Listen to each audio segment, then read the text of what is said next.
And thank you so much. We are running a little bit behind schedule, but that's totally fine. We started late, so don't worry about it.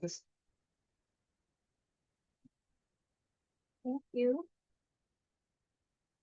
Can you plug in? No, I'm good. Oh, just for the map. But everybody here knows Kurdistan's map.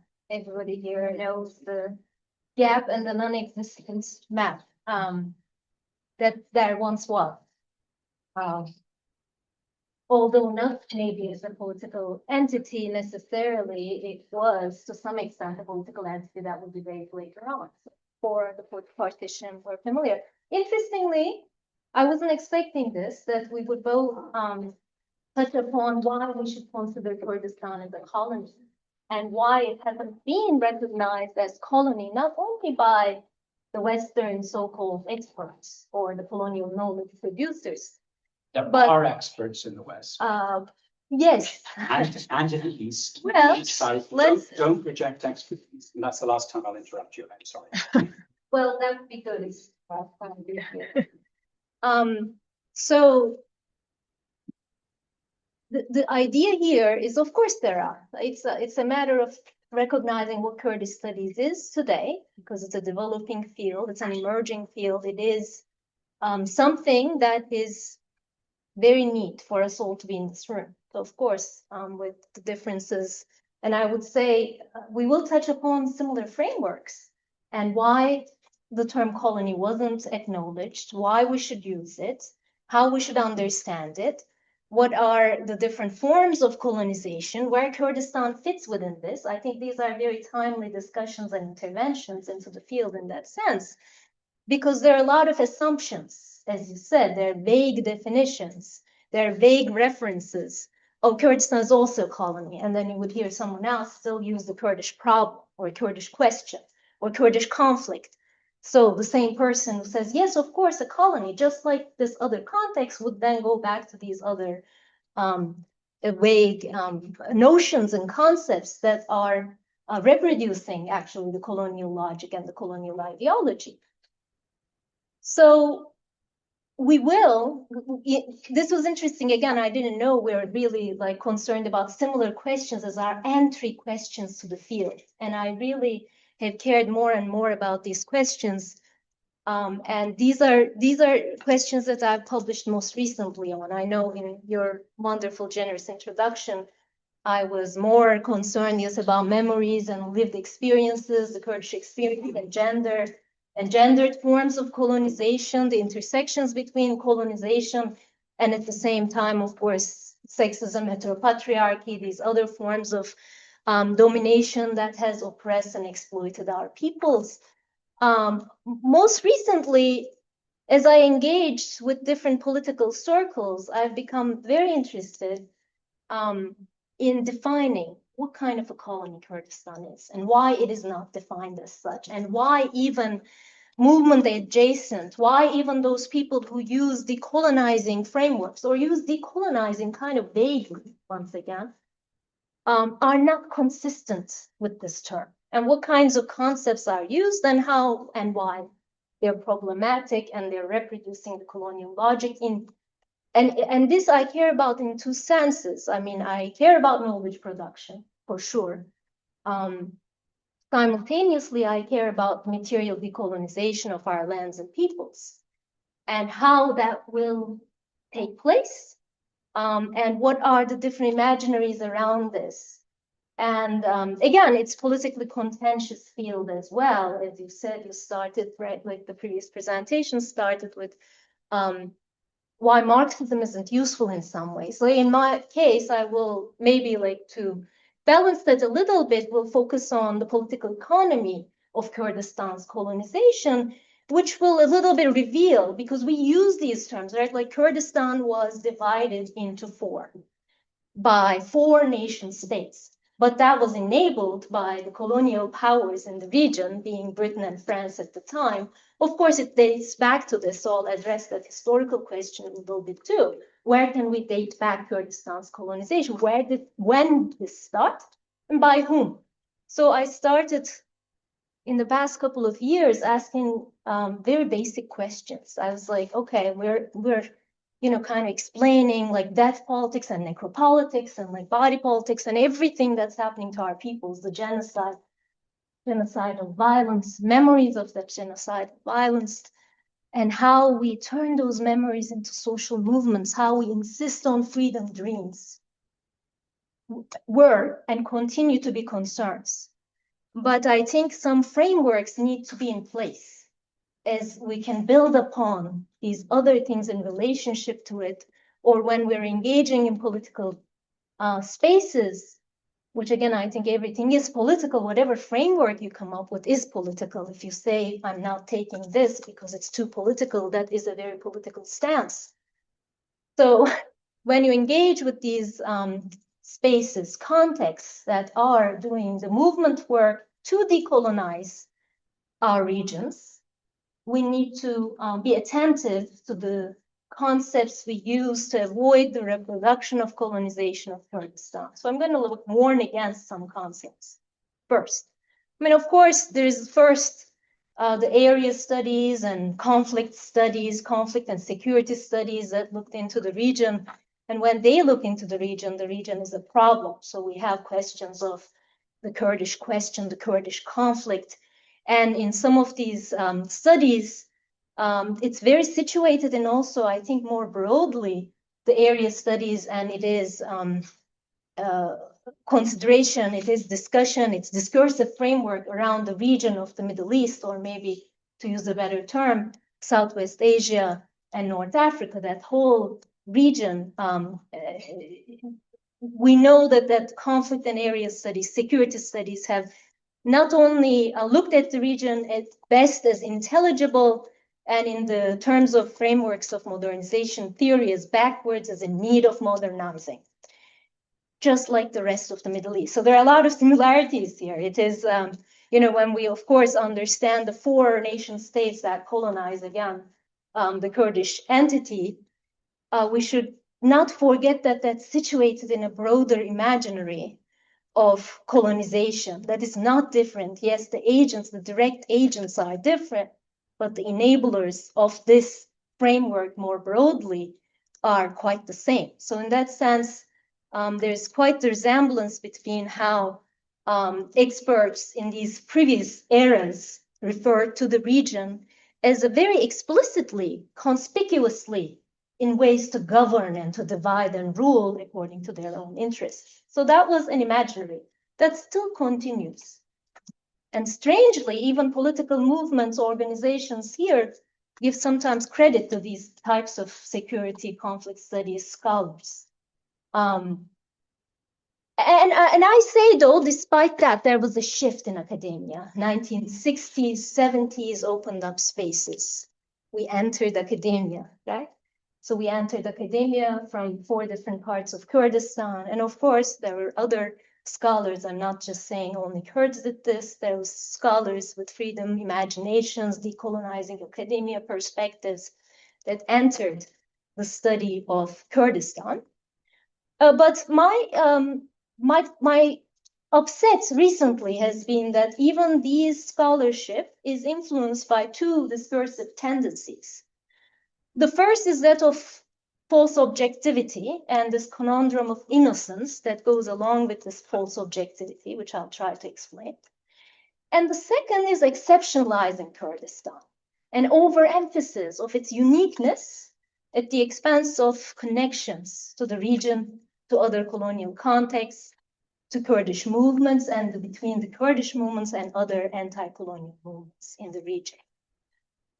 So the 2 tendencies I'll explore a little bit, and then I'll give a different framework, though some similarities, but slight differences in terms of the emphasis, especially on political economy. I'll try to explain why colony, why use that instead of these other ones, right? So first of all, what is out there?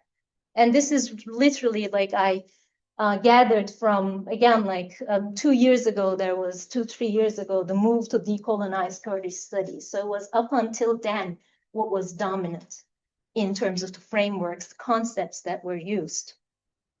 So false objectivity can be explained as a discursive framework that conceals colonial reality and the foundational violence embedded in that reality, And occasionally, especially when it comes to anti-colonial self-determination movements, it treats the colonizer state and anti-colonial movements as two sides of a so-called conflict, which can be resolved through, and this is the more generous, right, the more liberal discourse, that it could be resolved through increased human rights. So human rights is also fits within this framework. And in this sense, it is very similar to what Ghassan Kanafani used in the case of Palestine as this two-sidism of the sword and the neck. So the sword and the neck are presented as the two sides of a conflict. While it is true also, by the way, that colonial violence were not only the victims, were not just the neck, I'm not making that argument. Colonial violence has always produced anti-colonial movements, hence the colonizer is not only a victim, but an agent of freedom. And notions of conflict, though, completely conceal this foundational violence. And you might feel like, oh, who's doing that? Are people doing that anymore? Well, this was like 2 years ago, a very well-known sociologist from Berkeley published a piece in New York Times. Very much showing the conflict paradigm, and you would expect them to have a more progressive understanding of the region, but it wasn't. It was like, oh, and for example, in the case of PKK, they also did a lot of mistakes and they killed this and that. So it was very much of this two-sidism of conflict between equal forces and a yearning for a more reconciliatory movement. Only if there was that Kurdish, more liberal or more progressive or more, you know. So basically also determining who our resistance should be on behalf of us, which is also quite problematic. This framework is used quite a lot. Again, like, look, when you read the literature, this is also another thing, like, you know, I'm interested in discursive analysis. So it's a good idea to, like, when we engage with literature, for example, in a famous book about political economy of Kurdistan, Vierelina, which is a great book in 2017, he explicitly says he's not using the colonization framework. Because it doesn't fit, right? As you were saying, it doesn't fit. Well, I'll explain why it actually fits and how his reasonings as to why it doesn't fit is not true. But again, his notion was also this conflict, this two-sidism. So I'm saying when we read this literature about Kurdistan, let's be attentive to the terms that are used to describe our lands and the ways that they can reproduce existing power relations over us. And interestingly, once again, this term, sometimes ideological, is used among the Kurdish studies scholars. It's like, oh, if you use those terms or if you use colonization framework, then that means you're Marxist or you're ideological, or this movement is too ideological. And it ended up damaging the Kurds.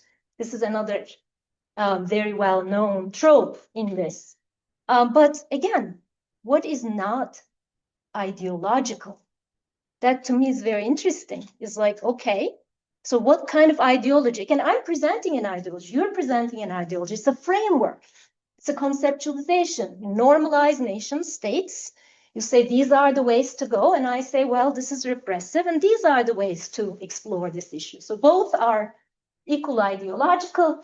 I don't think I wish that I didn't need to say this, but I realize this is being now also another factor dividing Kurdish studies scholars as to naming one as ideological, to make some scholarship, new scholarship, decolonial scholarship as an outsider to this field. Everybody's, you know, there's that contradiction, contention that we should name, not to cancel any of us, not to, you know, say, I use these terms. I still, to some extent, probably use them because I've been educated in this colonial knowledge framework. So I never intend to cancel, especially, you know, Kurdish scholars, emerging scholars, but to be attentive to it and to kind of like build together, what's our language?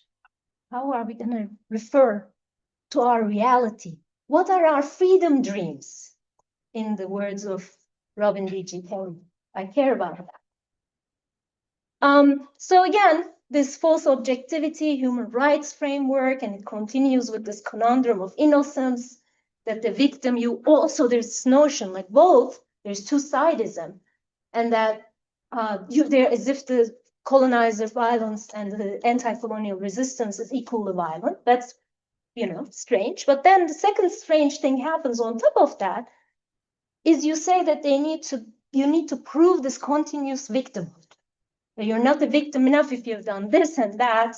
You're not a victim enough if you have armed resistance movement. You're not a victim enough if you exploited some other people yourself. And that also makes some of the Kurdish scholars uneasy about recognizing the messiness in our own history.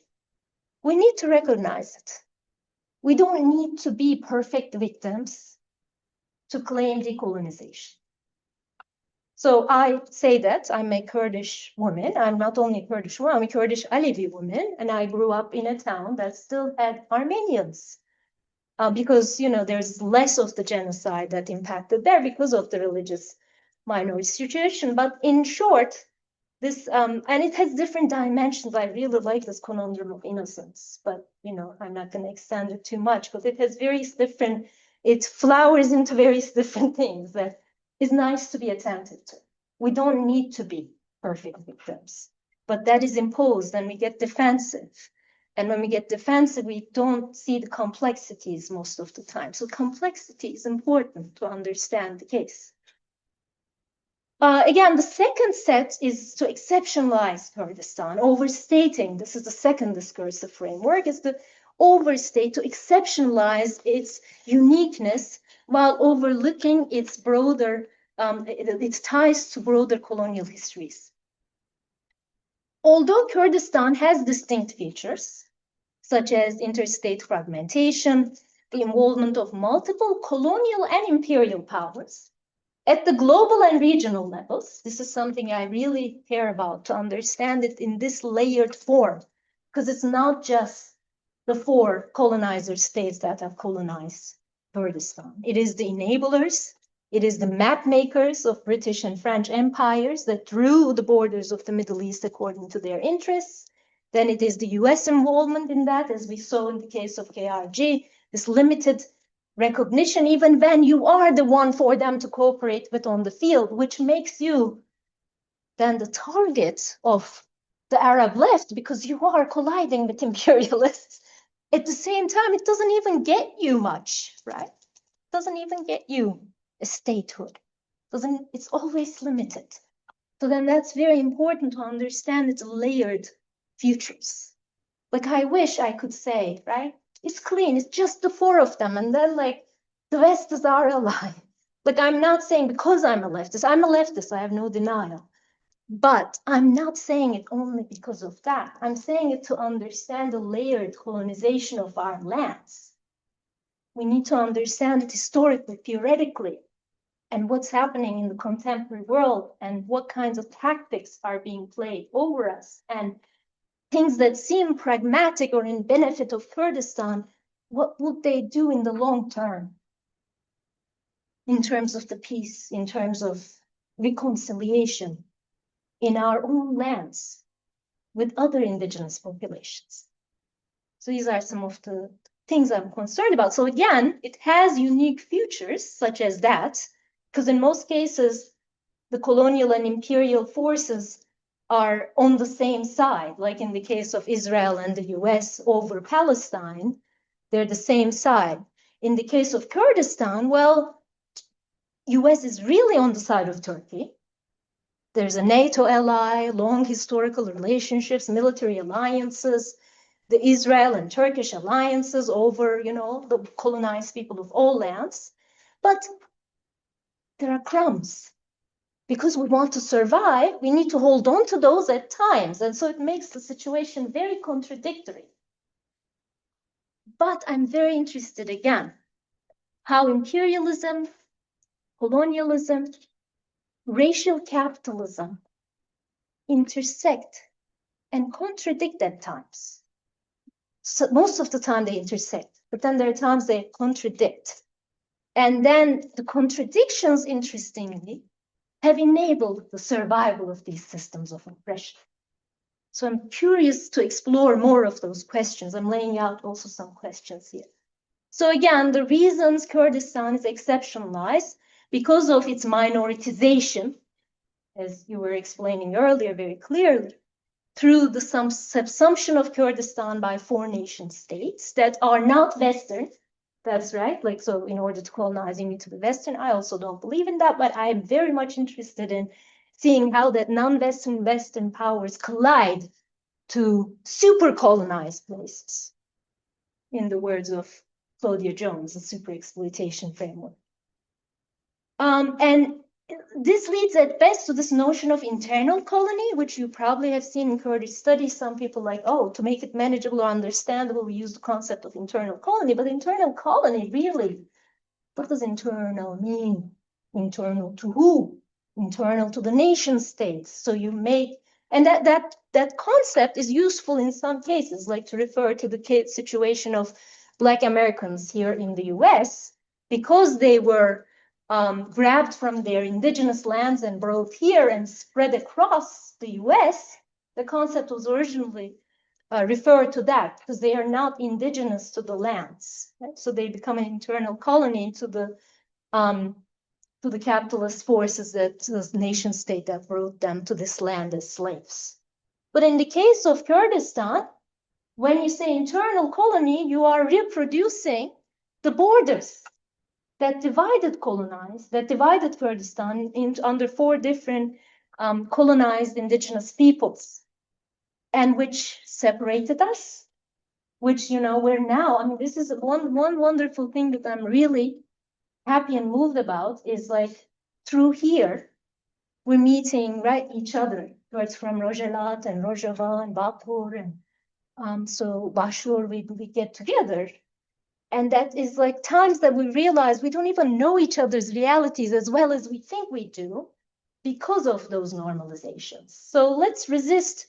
That's why I think, you know, again, like not canceling anyone who used internal colony, but I think it's quite problematic. Try to explain it in some recent work in more depth. And then again, this contradictory relationship between imperialism and colonialism over the region makes it exceptional. Citizenship granted to Kurds by nation states, which by scholars like Yadırga is like, well, they're full citizens. How can they be colonized? The full citizenship is to exactly deny the political existence, political reality of Kurdistan. It is to completely assimilate it. Full citizenship means you don't have your schools even. Like, right, in the case of Palestine, with all the settler colonial violence and repression, there's the language, there's the school, there's the existence, the presence. Whereas full citizenship in the case of Kurdistan meant that we forgot to speak our languages even. So that full citizenship is quite the opposite of denying the colonial reality. It should actually show the ways that it operates, because the extermination of Kurdish language is one of the very important colonial forms of violence that operates over Kurdistan. In the case of my language, of Zazaki, since it's the minority language among the dialect among the Kurdish, it's a dying language. So that is what citizenship does. And some people also denied, and because it was like, well, if we say Kurdistan, we're kind of recognizing the Kurds, but we're not recognizing Armenians. There's the heterogeneity of the region. All colonial contexts, colonized contexts, are heterogeneous. There's never one single people. They're religious, ethnic, lingual, and there is the entity Kurdistan that, again, I'm very much interested, because when we come to, well, recognizing colonization is a different issue than how to decolonize. Because the second set of questions you will need to definitely include, understand, reconciliate, apologize, all those processes with the other indigenous populations of the region. But there was an entity named as Kurdistan that did include other ethnic religious groups, and that was erased.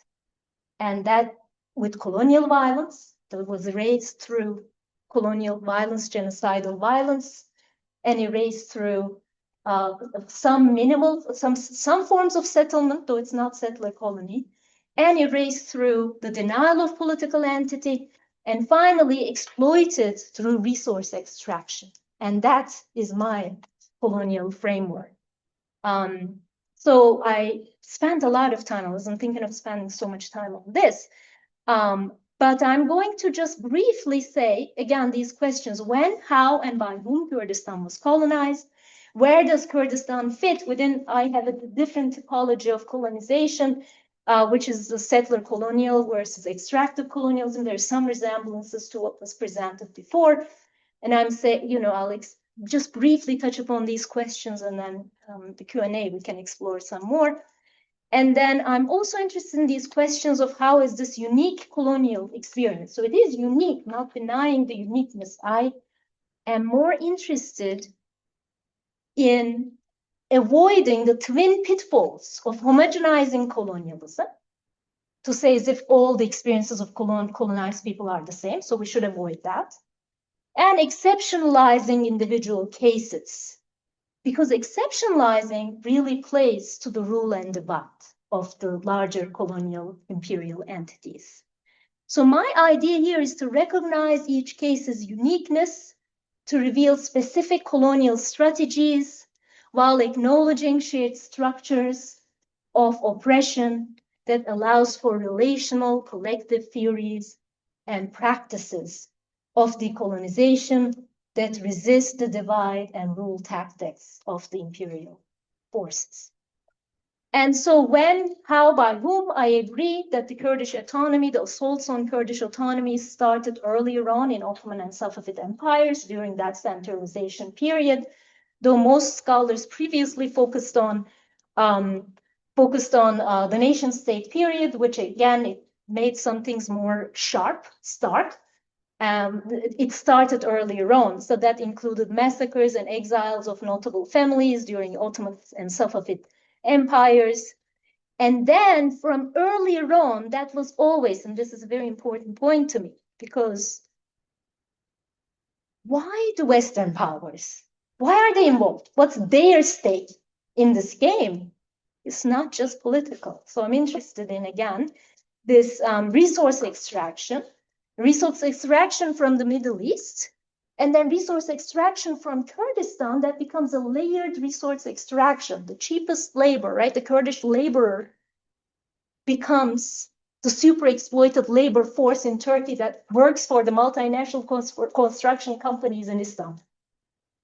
So that is the layers, right? Or the resource extraction, water extraction, mineral extraction from Kurdistan. Yes, of course, that benefits Turkey and Iran and Iraq. And actually, in this paper, which I can share with you, so you get a longer version of what I'm sharing here briefly, I show very clearly how resettlement policies and resource extraction were intended.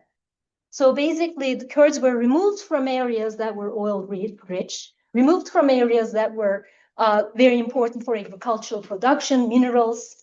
And then again, those lands become super exploited at the hands of, the regional direct colonizers. We can call the 4 states the direct colonizers.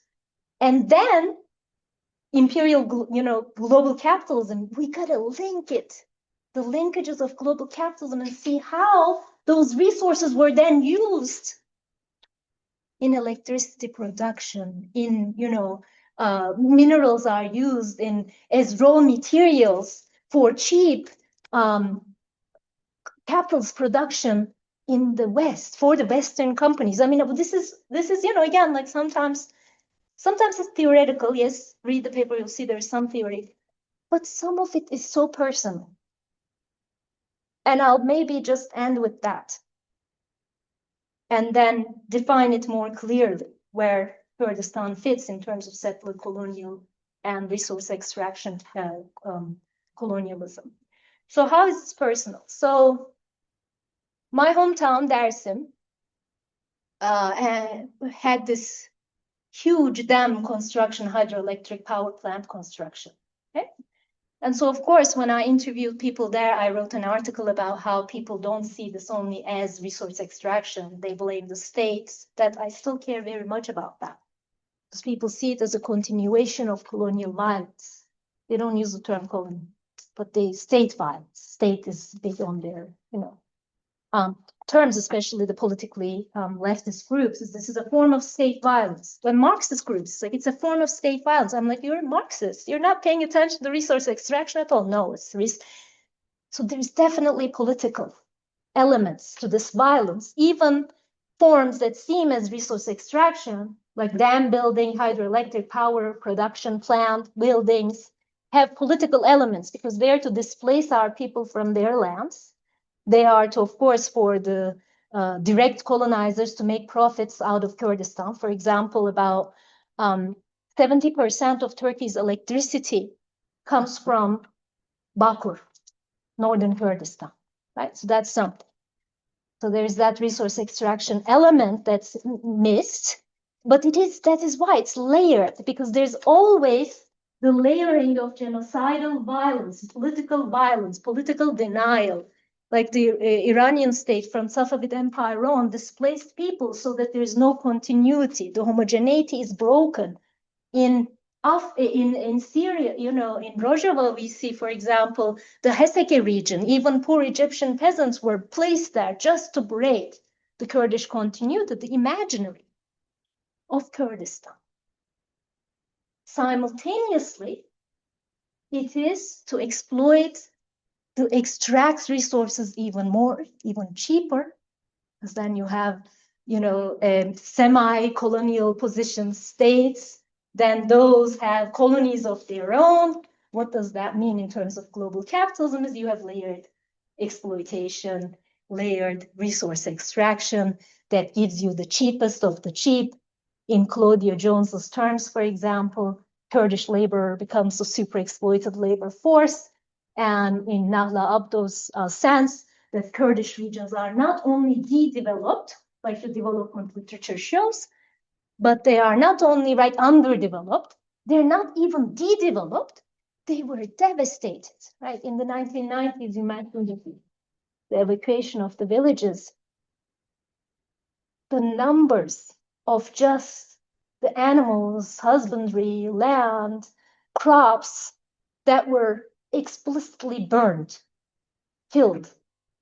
So that's not just underdevelopment, but this is devastation, economic devastation that's built upon the resource extraction. So in this case, Kurdistan is a colony. The aspirations of settlement have always been limited, though they were there in the Ottoman Empire right after the Armenian genocide. 700,000 Kurds were displaced, mostly notables, to break, again, the continuities, the ties, the local relationships. And then there is a huge element of resource extraction that, again, are done in tandem with the direct colonizers assisted by the global powers.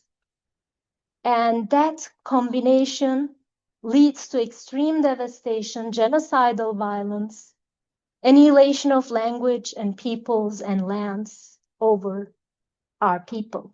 So that is my definition and framework to understand our reality, with an emphasis on that layered colonization and layered resource extraction over Kurdish lands and over the labor of the Kurdish peoples. Thank you so much, everyone.